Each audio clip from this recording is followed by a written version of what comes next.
नमस्कार, जय हिंद। आप सभी का बहुत-बहुत स्वागत है आज के सेशन में करण चाचा के। आइए देख लेते हैं कि क्या आज पढ़ लेना चाहिए था। पहले कुछ बहुत इंपॉर्टेंट बात बता दें, कल 2024 प्रीलिम्स का पेपर हुआ और हमारा आपसे एकदम अनुरोध है, आप उस पेपर को फिर से देखिएगा और ज़रूर एक बात को समझिएगा कि हम लोग जो ये डेली न्यूज़ एनालिसिस करते हैं, ये सिर्फ करंट अफेयर्स नहीं है। ये एक बहुत बड़ा सोर्स है आपके प्रीलिम्स के पेपर को सॉल्व करने का, of any subject, lot of questions directly, indirectly hitting these sessions. जब आप यहाँ रहें तो आप ज़रूर ध्यान दें कि नोट्स बनाते चलिए। और कैसे बनाना है नोट्स आपको हमने पहले ही बताया, थीमेटिक नोट्स है। जो लोग नया जुड़ रहे हैं या नया जुड़ना चाहते हैं, आप हमारे ग्रुप पे जाकर देखें, थीमेटिक नोट्स वहाँ पे डला हुआ है। ग्रुप अभी हम आपको बता देंगे, टेलीग्राम का ग्रुप है। थीमेटिक नोट्स आपको तैयार रखने हैं। मुझे अगर नोट्स मेरे थीमेटिकली तैयार हैं, I can try to hit any question. चालू करते विद सम पॉजिटिविटी। नैनम छिंदन्ति शस्त्राणि नैनम दहति पावक न चैनम कले दंत्यापो न शोचति मारुता। ये बात की जा रही है एक बहुत बड़े थ्योरी की, कि आपका कॉन्शियसनेस जो है, शरीर छोड़ दीजिए, कॉन्शियसनेस जो आपका है, जो सोल माना जाता है, उसका ना ही कोई शस्त्र, ना ही अस्त्र, ना ही जल, ना ही अग्नि, ना ही वायु, इसके साथ कुछ नहीं कर सकता। अब ये एक बहुत बड़ी थियरी है, तो हम कभी आपको और आराम से बताएंगे, पर इससे जो लर्निंग हमारी है वो ये है, आपका कॉन्शियसनेस आपकी बॉडी पे डिपेंड नहीं करता।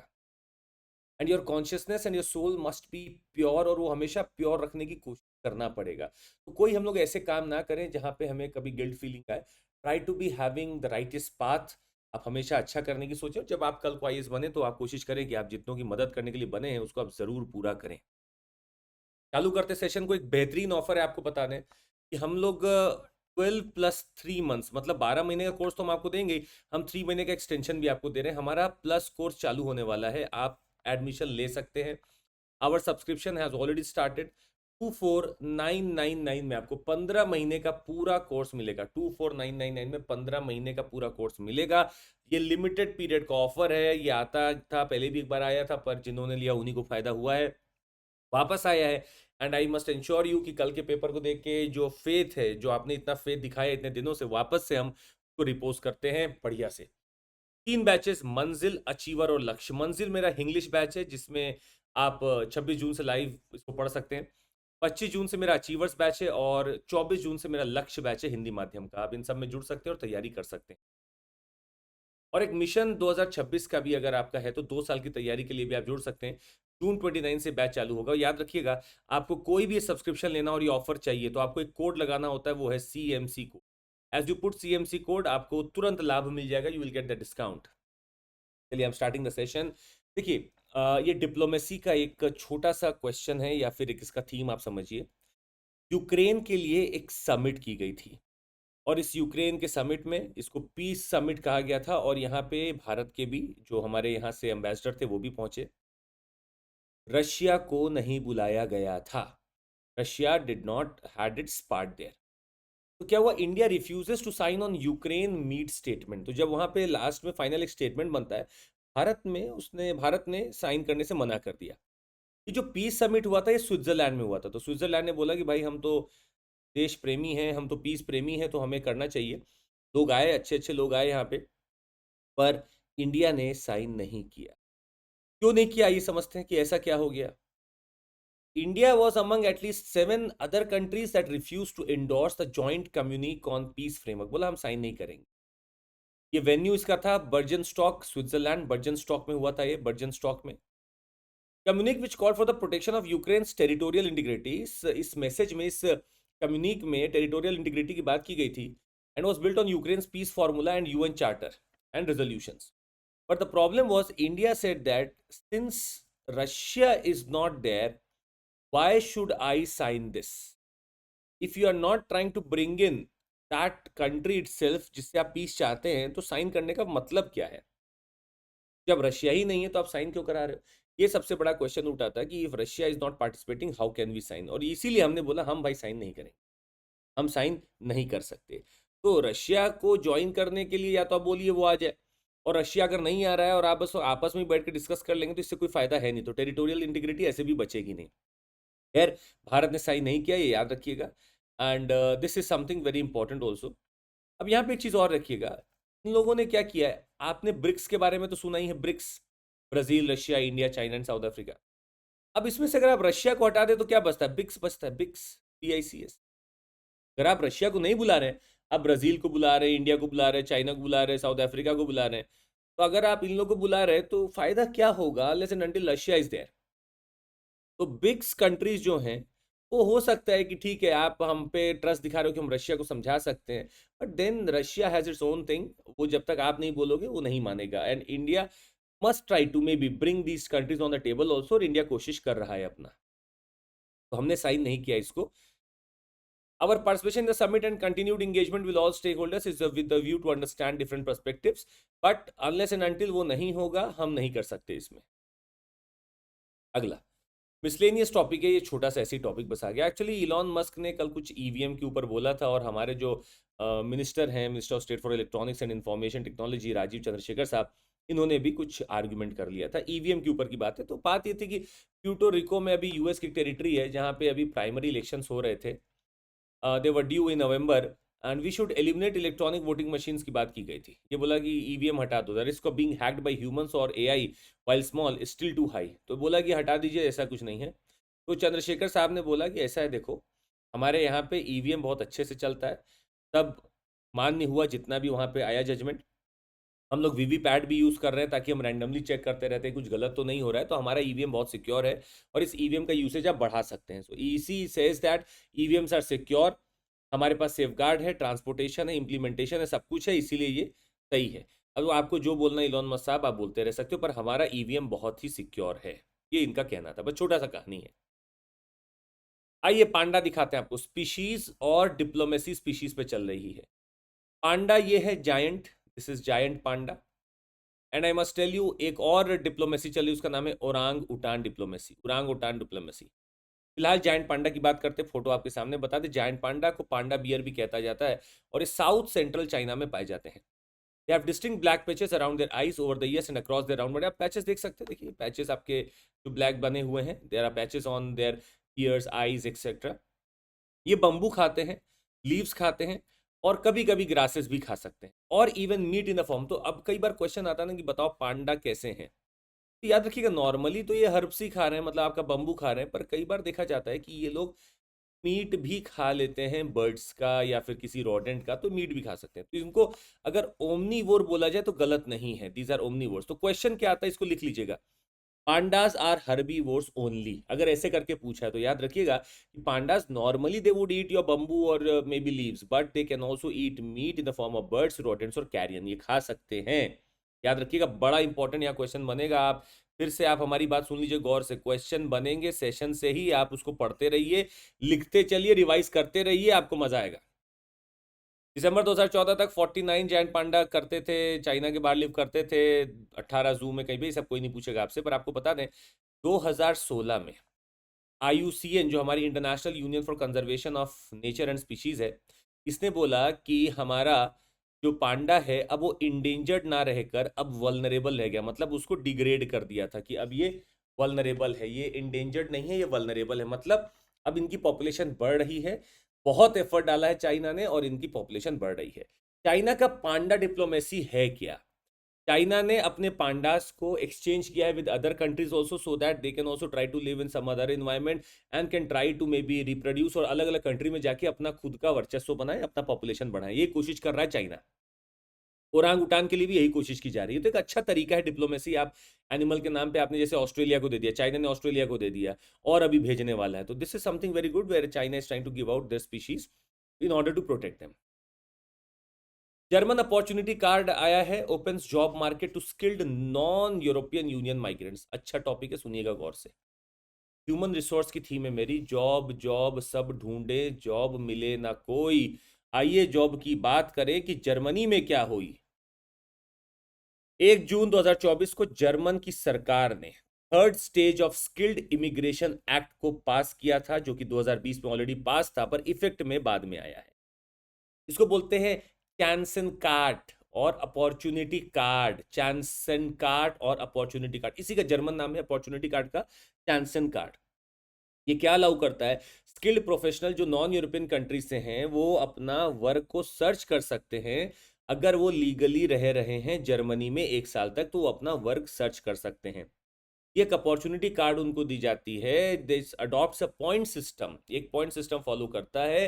भाई कनाडा और ऑस्ट्रेलिया में ऑलरेडी ये चल रहा है, तो वैसा he followed by Canada and Australia already. एक अपॉर्चुनिटी कार्ड है जो जर्मन ने लॉन्च किया है। आपको बता दें, जर्मन के पास स्किल्ड वर्कर की कमी है। They are reeling with skilled workers problem, और इसीलिए इनको बाहर से लोग चाहिए। 7 मिलियन स्किल्ड वर्कर चाहिए इनको 2035 तक। Nursing, food, beverage industry, information technology में सबसे ज्यादा इनके पास कमी है। 2024 की बात करते हैं, federal employment agency reported 7 lakh vacant jobs. समझ रहे हो? अपॉर्चुनिटी कार्ड क्या है? ये वाकई में मदद करेगा हर उसकी जो कि मानी जाकर रहना चाहता है जर्मनी में और उसको जॉब नहीं मिल पा रहा, तो अपॉर्चुनिटी कार्ड लेकर वो जाके जॉब ढूंढ सकता है। अभी क्या होता था, अगर आप 1 साल जाके रह रहे हो, मान लीजिए कि आपके पास वीजा वर्क वाला नहीं, तो आप नहीं ढूंढ सकते थे। पर इससे फायदा क्या है कि आपके ऊपर अब कंस्ट्रेन कम हो गए और आप जाकर बाहर आराम से काम ढूंढ सकते हो, जर्मनी में जाकर काम ढूंढ सकते हो। वेरी इंपॉर्टेंटली चलेगा। चैंसन कार्ड याद रखिएगा, और ये नाम याद रखिएगा। अब हम आपको नाम भी याद दिलाना चाहेंगे। ये है स्किल्ड इमिग्रेशन एक्ट जर्मनी का, जर्मनी का, जर्मनी का। आइए आपको दिखाते हैं कि कैसे भारत श्रीलंका के साथ अपने लैंड रूट की बात कर रहा है। इंडिया नेबर्स की बात है। Feasibility study on land connectivity with India in its final stages से विक्रम सिंह। कहाँ जुड़ेगा गुरु, ये देख लीजिए आप। प्रपोजल दिया गया है कि हम एक बहुत बढ़िया सा बीच में ब्रिज बना लेंगे। कहाँ बनाएंगे, आइए दिखाते हैं आपको। ये तो पता ही है, Ram Setu, Adams bridge, Ram bridge जो आप इसको बोलें। अब ये कहाँ से कहाँ जुड़ता है, ये इंपॉर्टेंट है। देखिएगा, ये वाला आपका गल्फ ऑफ मन्नार है। दिस इज आवर पाक बे, पाक स्ट्रेट के बीच में आपके पास आता है रामास ब्रिज या फिर एडम्स ब्रिज। ये आपका राम सेतु। अब यहाँ पाक बे से मुझे यहाँ जाना है बे ऑफ बंगाल, यहाँ से मैं जाता हूँ तो गल्फ ऑफ मन्नार। आइए आपको दिखाते हैं कहाँ एग्जैक्टली जुड़ रहा है। ये है धनुषकोडी हमारा पॉइंट, और ये है मन्नार का आइलैंड, ये है मन्नार का आइलैंड। तो भारत और श्रीलंका का जो सबसे पास का एरिया है वो है मन्नार आइलैंड। यहाँ से बात की जा रही है कि हम ये जो ऑलरेडी एडम्स ब्रिज टाइप बना हुआ है ना, हम यहीं पे कुछ अपना लैंड कनेक्टिविटी के लिए ब्रिज बनाएंगे जो इसके ऊपर रहेगा। और इमेज देखेंगे ना ऊपर से तो आपको दिखता है, देखिए थोड़ा बहुत आपको दिख रहा है ना ऑलरेडी। देयर इज तो सब oceanic surface already visible from there, तो ये आपको ऑलरेडी दिख रहा है यहाँ पे, आप इसको देख सकते हैं रामास ब्रिज। चलेगा। This is about Dhanushkodi and Mannar island, ये आप देख सकते हैं। और ये याद रखिएगा, ये पीटी का क्वेश्चन बनेगा कि मन्नार आइलैंड सबसे ज्यादा पास आइलैंड कौन सा है। तो ये देखिएगा, ये आपका मन्नार आइलैंड है, ये आपका बिल्कुल एकदम इतने पास है। आप बाकी आपका कच्चा तीवू है, कच्चा तीवू है, ये भी एकदम पास पड़ता है। अब आपने श्रीलंका को दे रखा है, ऑलरेडी इशू भी चल रहा है। कच्चा तीवू भी है, ये आपका मन्नार आइलैंड है।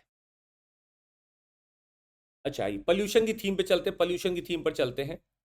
What is SWM? SWM क्या होता है पहले याद रखिए। सॉलिड वेस्ट मैनेजमेंट का सेस क्या है? सेस मतलब होता है tax on tax. Why it is levied on waste generator? Waste generator पे क्यों लगाया जा रहा है, सुन लीजिए गौर सर। आपको बता दें, बेंगलुरु की महानगर पालिका ने सॉलिड वेस्ट मैनेजमेंट के सेस लगाया है ₹100 per month for each house hold, मतलब टैक्स ऑन टैक्स। ये प्रपोजल ने काफी डिबेट और क्रिटिसिज्म बोला कि भैया कितना पैसा हमसे लोगे, कितना सेस लोगे, कितना टैक्स लोगे। पर अगर अर्बन लोकल बॉडीज के चैलेंजेस देखें तो मुझे पैसा तो दिख ही नहीं रहा। अर्बन लोकल बॉडीज तो पूरा नुकसान में चल रही हैं। तो ये एक यूजर फी लेवी करती है अर्बन लोकल बॉडीज, और SWM cess as per the provision of solid waste management rule 2016। मेरे पास 2016 का एक रूल है जिसके हिसाब से मैं सेस लगाता हूँ, फी लगाता हूँ। अर्बन लोकल बॉडीज को फी या कोई भी ऐसा प्रोविजन डाला गया कि आप फी कलेक्ट कर सकते हो। दे टिपिकली चार्ज 30 से 50 रुपया per month as cess which is collected along with the property tax. ये तो हम लोग ऑलरेडी दे ही रहे हैं। अब क्या हुआ सुनिए, हमारे भारत में जो बनता है वेस्ट, सॉलिड वेस्ट बनता है। सॉलिड वेस्ट कुछ भी हो सकता है ना, आपका घर का कूड़ा से लेकर anything that is solid, liquid, semi solid, सब आ सकता है। तो Indian cities consist of about 55 to 60% wet biodegradable material. तो हमारे पास जो सॉलिड वेस्ट आता है ना, में अच्छा खासा इस 55 to 60% wet biodegradable and 40 to 45% non biodegradable. अब कहानी इसका यही है कि पोर्शन जो आप देख रहे हैं, may be what ever portion of recyclable material अगर आप देखेंगे तो उसमें ड्राई वेस्ट मुझे बहुत मिनिमल दिखता है। मतलब portion of recyclable material in the dry waste is minimal, only about 1 to 2%, with the rest being mostly non-recyclable and non-biodegradable. Although 55% of the waste, wet waste can be converted into organic compost or biogas, yield is low, yield बहुत कम है। अब चूंकि yield कम है तो आप composting को, biogas generation को बहुत फाइनेंशियली वायबल नहीं बना पा रहे हो, इतना पैसा नहीं आता है। स्वाभाविक सी बात है, मेरे 55 to 60% वेट बायोडिग्रेडेबल मटेरियल है, 40 से 50 या 40 से 45% नॉन बायोडिग्रेडेबल मटेरियल है। तो जो रिसाइक्लेबल मटेरियल है वो बहुत कम है, बहुत कम है, ओनली 1 to 2%। बाकी सब आपका नॉन रिसाइक्लेबल, नॉन बायोडिग्रेडेबल है। Okay, although collection and transportation of waste, तो इसमें तो कोई जनरेशन नहीं है। आप क्या करते हो कि कहीं ना कहीं आप सोचते हो कि मैं सेग्रीगेशन ऑफ वेस्ट कर लूँ, कुछ एनर्जी बना लूँ, मैं कहीं ना कहीं इसे ब्रिक्स बना लूँ, उसी से पैसा कमा लूँ। पर पॉइंट इज वो इतना अभी तक इफेक्टिव हो नहीं पा रहा, मैं अपने वेस्ट को ऐसा मैनेज नहीं कर पा रहा हूँ कि बहुत इफेक्टिव हो जाए। इसके लिए क्या किया जाए, सुनिए। अब इंडिया 18% है पूरी दुनिया के पॉपुलेशन का, पर वेस्ट की आप बात करेंगे तो हम 12% है। 18% ऑफ द वर्ल्ड पॉपुलेशन जरूर है, पर 12% of global municipal waste generation. हमारे पास एक रिपोर्ट है, the energy and resource institute है, उसके हिसाब से भारत 62 मिलियन टन ऑफ वेस्ट हर साल जनरेट करता है। 43 मिलियन टन कलेक्ट होता है और 12 मिलियन इसमें से ट्रीट होता है। 31 मिलियन टन हमारा डंप किया जाता है लैंडफिल साइट्स में।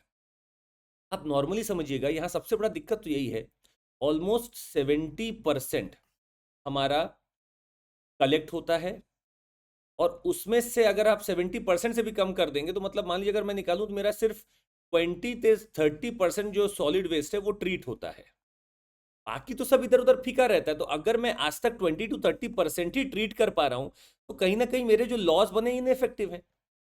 भाई मेरे पास इनफॉर्मल सेक्टर है जो कि बहुत तेजी से वेस्ट कलेक्शन करता है, ये किसी गाइडलाइन को नहीं मानता।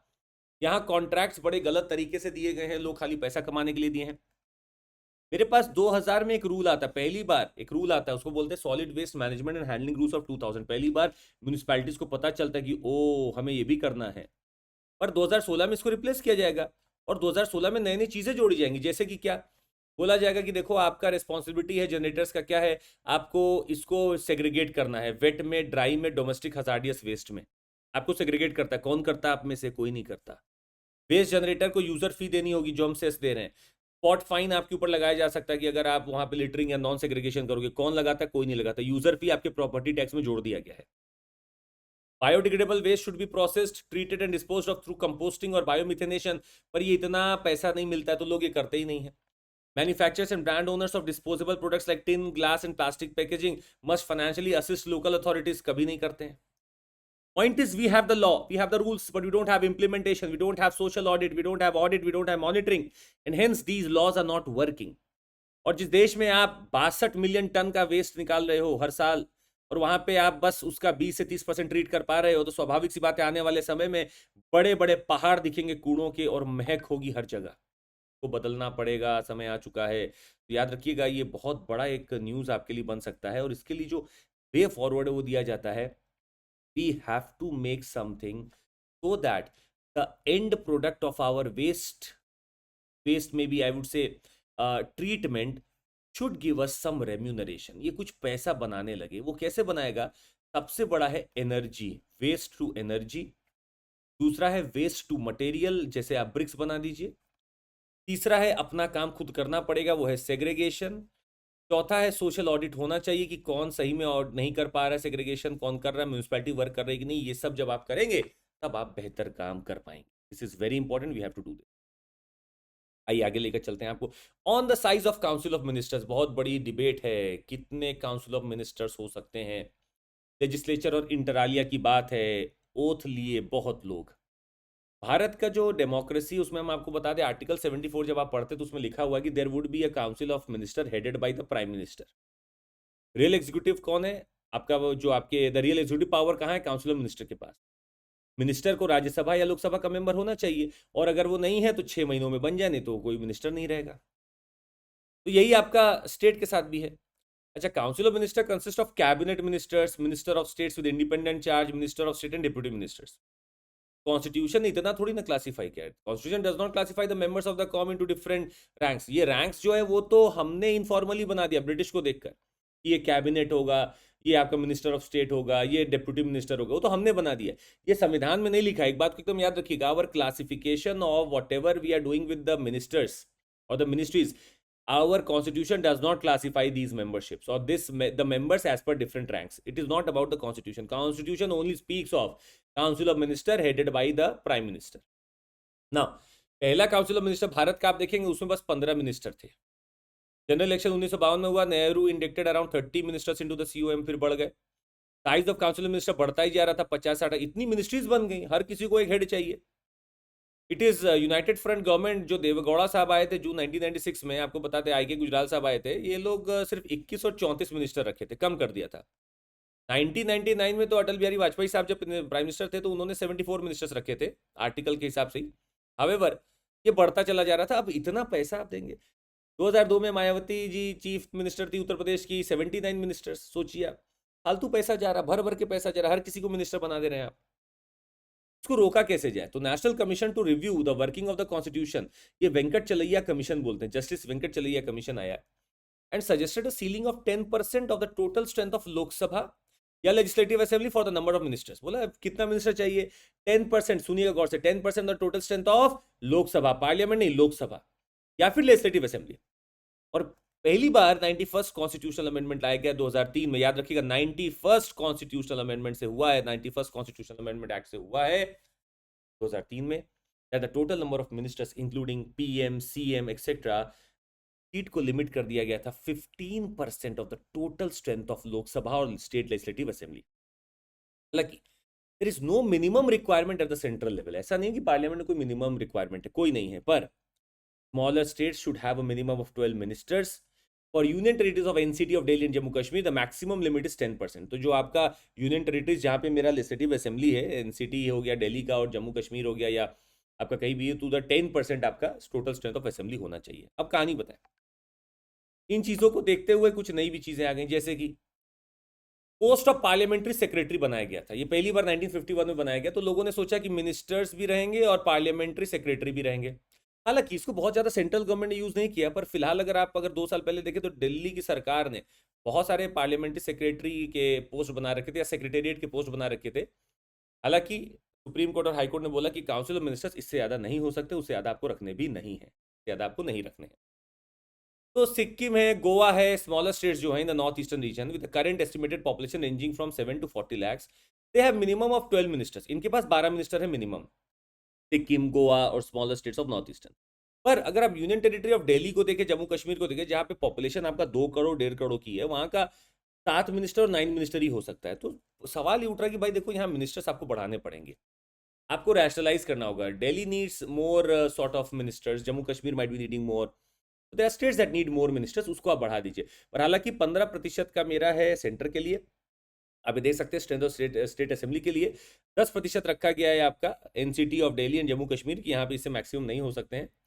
खैर आपको ये बढ़ाना चाहिए, धीरे धीरे जब बढ़ेगा शायद तो दिल्ली और बाकी जगहों पे और आपका रिप्रेजेंटेटिव डेमोक्रेसी और अच्छे से आएगी। Okay, another topic is women के ऊपर है ये। Rising case under posh act point two better reporting, better reporting, posh act है, पॉश एक्ट, पॉश एक्ट क्या है ये? Prevention of sexual harassment act, important है।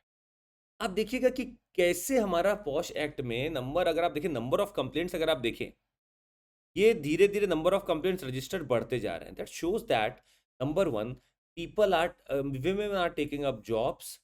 Number 2, they are too much into IT where they can maybe complain via the internal committee or through any such media option or any such maybe whatever channels they have got.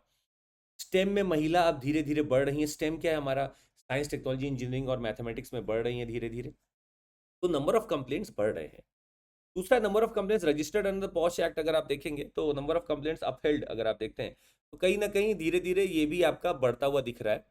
तो कहानी है कि number of complaints are increasing.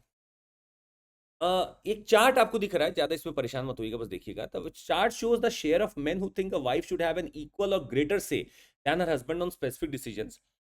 अगर household purchases की बात है तो महिलाओं को ज्यादा देने का होता है कि आप ही ले लो। How many children to have, women का है। तो धीरे धीरे मेरा विमेन का एक जो एम्पावरमेंट की बात की जाती थी कब से, वो कहीं ना कहीं ट्रू होती हुई दिख रही है।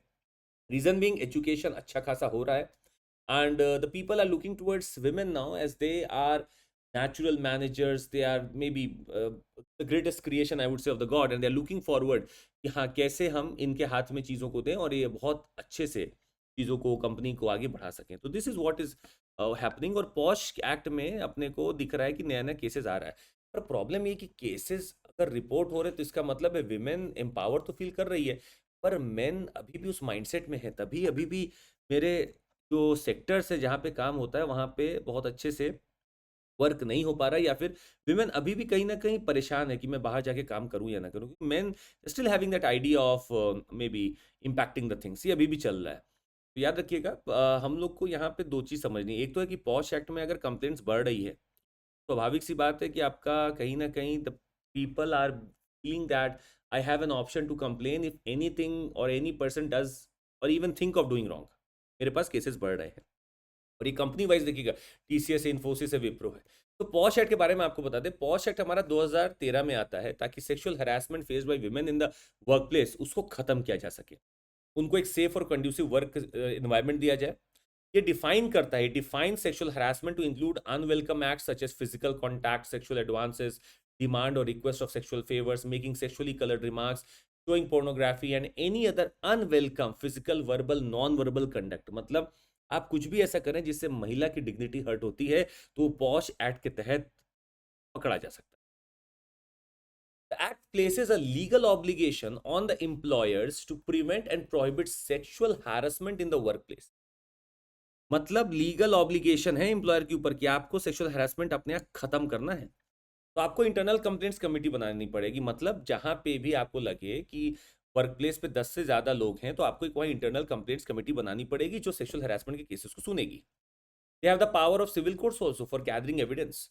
तो एम्प्लॉयर्स का ड्यूटी है कि वो अवेयरनेस प्रोग्राम चलाएं, आपको इन्फॉर्मेशन डिस्प्ले करें, सेफ वर्किंग इन्वायरमेंट के बारे में बताएं, इसमें टेस्ट कराएं। ये सब बहुत बड़े बड़े ऑर्गेनाइजेशन करते हैं। प्रोसीजर भी है फाइलिंग कंप्लेन करने का, इंक्वायरी करने का, आपको बता दें इन सब का है। अगर कोई इसको फॉलो नहीं करेगा ना, तो उसका बिजनेस लाइसेंस भी खत्म कर देंगे। और बीच में तो एक बहुत अच्छा शी बॉक्स करके लॉन्च हुआ था, शी बॉक्स। शी बॉक्स ये आपका ministry of women and child development ने किया था, शी बॉक्स करके लॉन्च किया था। ऑनलाइन कंप्लेंट्स था, तो मतलब जिन लोगों को लगता था मैं जाके नहीं बता सकता, मैं तो शी बॉक्स में आप कंप्लेन कर सकते हैं। तो शी बॉक्स का कंप्लेन एनोनिमस रहता है और वो किसी को पता नहीं चलता किसने कंप्लेन किया, और इंक्वायरी होने लगती। तो शी बॉक्स भी एक बहुत बढ़िया चीज आई थी। Okay, indirect evidence builds yet the dark universe remains murky. तो साइंस एंड टेक्नोलॉजी की देखिए बात हम लोग बहुत दिनों से कर रहे हैं। आपको अपने यूनिवर्स का बस 5% पता है, बाकी डार्क एनर्जी है और डार्क मैटर है। नीचे कमेंट करके बताइएगा कि डार्क एनर्जी ज्यादा है या डार्क मैटर ज्यादा है। जल्दी नीचे कमेंट करके बताइए, तब तक हम आगे आपको कुछ चीजें बता रहे हैं। देखिए, हमारा थ्योरी ऑफ रिलेटिविटी बहुत अच्छा चल रहा है, ग्रेविटी के बारे में बता रहा है, हम ग्रेविटेशनल वेव्स को भी समझ रहे हैं, ग्रेविटेशनल लेंसिंग भी समझते हैं, रेड शिफ्ट फेनोमेना भी समझते हैं। पर इन सबके पीछे एक कहानी आपको बता दें। आखिर हमें पता चला कि मान लीजिए एक मेरा गैलेक्सी है, एक बड़ा सा गैलेक्सी।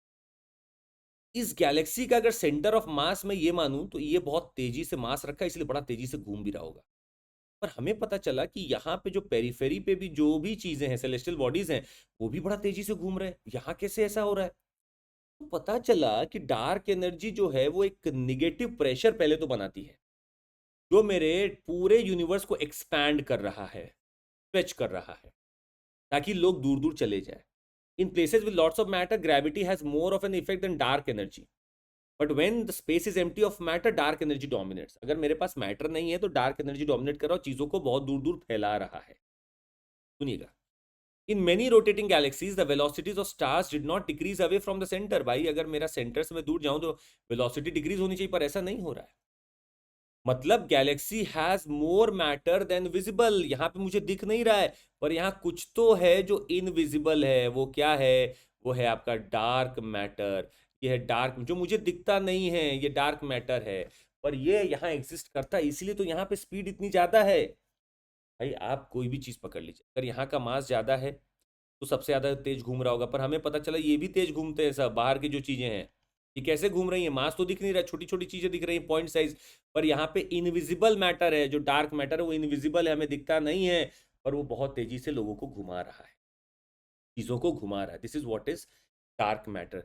तो डार्क एनर्जी चीजों को स्ट्रेच करती है, और डार्क मैटर अगर कहीं होता है तो वो एडहेसिव के तौर पे काम करता है, वो चीजों को पकड़े रहता है, मैटर का वेट देने की बात करता है, मास देता है। That is dark matter.